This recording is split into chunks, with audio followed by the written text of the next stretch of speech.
Okay, so magandang umaga. So, yan, nilinis na natin. Hindi pa totally malinis, pero tinanggal ko na yung mga cuttings diyan. And eto, ganoon pa rin naman. Looking good pa rin naman sila. Pero dadagdagan natin na in later times.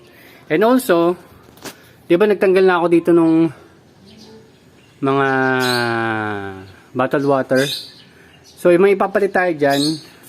Ito ganitong klaseng tubo pero mas mahaba. Yung tubo kasi niyan parang nakatambak na yan dito, medyo matagal na. Ginamit na exhaust. Pero merong mahaba niyan mula dito hanggang dito abot. Tapos, nung sinukat ko, kada butas, mga 6 inches yung pagitan. Kaya niyang makapaglagay ng 10. So, may isa tayong setup dito na isang tubo lang, pero 10 yung laman. So, less time sa pag-refill natin. Hopefully, maging maganda yung result. Kasi kung maging maganda, yung dalawang yan, natubo na nandyan. De 4 yata yan, 4 inches yata yan. Gagawin din natin ng ganun setup. So, ayan. Pakita ko rin sa inyo yun mamaya. Pero ngayon ito hindi ko lang kung anong klaseng halaman to eh. Tumubo lang ang buto. Pero tatanggalin din natin yan. Ano lang dito? Miso na. Yung mga bottled water pala yun, nilagay ko dyan. Pero hindi na natin sila papalakihin. So, di-dispose na rin natin sila. Tapos ito, unti-unti natin tatanggalin yan. Papalitan natin yan ng mga basils. So, may tataniman tayong basils. Mas maraming basil na yun nandito. Sabi din kasi nila nakapag-prevention ng insect. So, hopefully. Pero kasi, based on experience natin, kahit nakakapag-prevent sila ng insect, in-insekto pa rin yun nandyan. Hindi ko sure, pero possible ang gawin ko na. Ito, i-fully enclose na natin tong setup natin na to. Although temporary lang kasi ipit-ipit lang din gagawin natin. Kasi mga ibon dun dumadaan minsan. Napapansin ko. Matatalino na yung ibon eh. Anyway, ito yung mulberry natin. Looking good naman. Talong. Na ayaw na. Nag-ano siya. Nag-flower oh. Hopefully mag-okay yan. Sana. Sana. Para at least nakapagpatubo naman tayo ng ano dito. Talong. Ito rin, nagpa-flower ba to? Ayun na, parang may flower siya sa dulo. Kaso ang problema niya kasi, wala siyang dahon. Ayan. So ito, tatanggalin ko na rin to. Unti-unti lang natin pinuprune.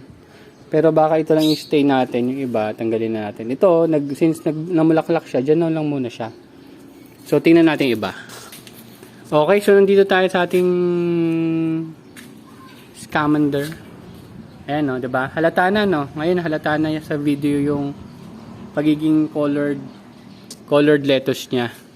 So itong dalawang to naman, nililipat na rin natin yan sa baba. So unti-unti lang. Kaya gumawa rin tayo ng panibagong setup doon kasi nga hindi ko sure kung kailan magkakaroon ng oras yung kausap ko dito para ma-double layer din natin to. At magawan din ng setup yon. Kasi doon sa setup na yun, gusto kong ilagay yung mga cherry tomato, cucumber, tsaka yun. Cherry tomato tsaka cucumber. Pero yung mga bell pepper siguro banta dito na lang din. Kasi nakapagpatubo na tayo ng bell pepper dito eh. So yung nandito pala, tanggalin ko lang to. Yung nandiyan palang lettuce, kinuha ko na. So, pag-compare ko yung dalawang magkatabi, yung isa maliit, yung isa medyo malaki. Hindi ko sure kung nagkasapawan sila in terms of nutrients or kung ano man. Pero yung nasa right side, mas malaki kaysa dun nasa left side. Yun lang yung isa sa napansin ko. So, ito, yan. Goods naman yan. So, tatanggalin na rin natin yan kasi, kailan ba? After 2 days, meron tayong panibagong setup, panibagong may monitor dito, yung tinanim natin nung March 1. Kasi March 11 na ngayon. So March 13, ilalagay tayo dyan. At ito naman, yung ating mga olmeti. Yan, olmeti. At ngayon din pala, ngayong araw na to sa indoor nursery natin, nagtanim na ako ng scamander, yung red crystal. Yung nakita nyo doon kanina.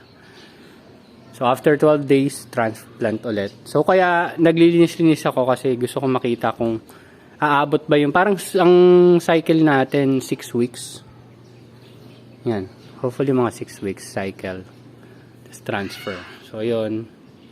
And ibibigay natin sa kakilala natin. Tapos, ayan. Ito naman, yung February 16 natin tinanim. Ngayon ay March 11. So, konti na lang. Mag-isang buwan na sila. At, mukhang maliit eh, no? Hopefully, makahabol pa. Sana. So, tingnan natin. Ito naman yung mga seedlings natin na tinanim noong February 20. Tapos, ito yung mga seedling na nilalagyan natin ng foliar ng hapon. So, nilalagyan natin sila ng foliar. So, tingnan natin kung ano magiging resulta versus dito sa nasa kanan niya. Okay? So, pakita ko sa inyo yung ginagawa ko ngayon. Eto. So, ito yung ginagawa ko ngayon. Net cups lang. Hindi tayo gumagamit ng styro. Net cups lang. 1 inch net cup. So, maliit lang yung butas niyan. So, kaya ganyan yung pagkakabutas ko. Wala naman kasi akong hole saw. Yung pangbutas, drill na pang bilog. So, nahirapan din naman ako. Sinubukong gamitan nito.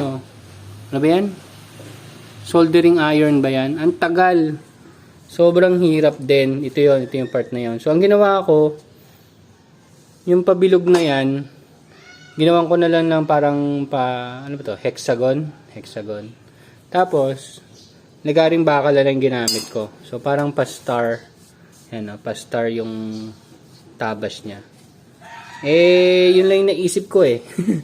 Yun lang yung naisip ko para mabutasan ko siya nang wala akong drill o yung hole saw o kung ano man yung tawag doon. So yan, 10 yan. 10. So 2 set ang pwede nating mailagay dito. Tapos doon natin ilalagay sa doon sa open na tinuro ko kanina. Ayun. Siguro mag-invest na rin tayo sa hole saw pag tagal-tagal. Pero sa ngayon ito na muna.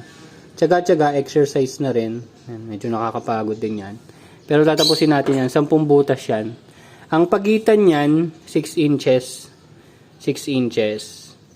Yung nandun kasi, ito kasi ang pagitan nito, alam ko nasa 4 inches lang.